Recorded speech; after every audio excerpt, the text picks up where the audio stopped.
Hello everyone! It's Monday and hindi ako pumasok. So ngayon ay bababa ako dito. Punta ako ng Sheng para bumili ng aking pagkain for lunch. Ayan. So, samahan niyo ako. And then, I'm just thinking na magluto ng parang yung taupo. Yun. So, tara at bili tayo ng ingredients. Yung dito lang sa Sheng, malapit lang sa bahay namin. Tabi lang namin, no? And then makikita mo, madadaanan mo yung hawker center. Ayan. And then, ayan. Nandito na tayo sa Sheng. So, bibili muna ako ng gulay.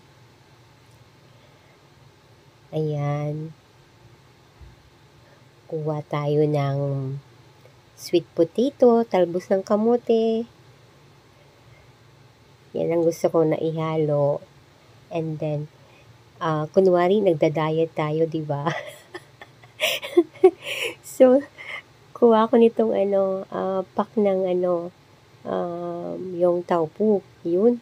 You know, yan, no? Merong crab, meat, and then, fish bowl, yan. Merong kaunting, basta yun. And then, yung mushroom. Ayan. So, budget yan. Yan. Nagtitipid tayo. So, ayan, dumaan lang naman ako dyan sa, ng mga isda. Pero hindi talaga ako bibili. I'm thinking na bumili ako ng mga 3 piraso ng hipon. Kasi hindi naman ako pwedeng kumain ng marami. Kasi gawa sa hypertension ko, alam mo na. So, kumuha lang ako ng kaunting ng aking kukutin. Ayan, hindi maaaring wala akong kukutin. So, yan na, nagbayad na tayo. Ito na nga po at nagluluto ko na ang simpleng aking tangalian. Napakadali lang, ayun, no? O, diba? Sa halagang $5, ayan, nakaluto na ako ng yung tofu ko na version. And yummy, yummy! Masarap yan! So, kain po tayo.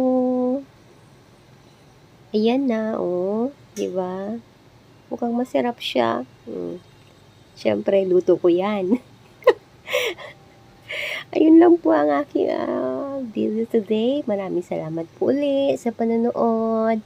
God bless. Thank you so much for watching. Bye-bye.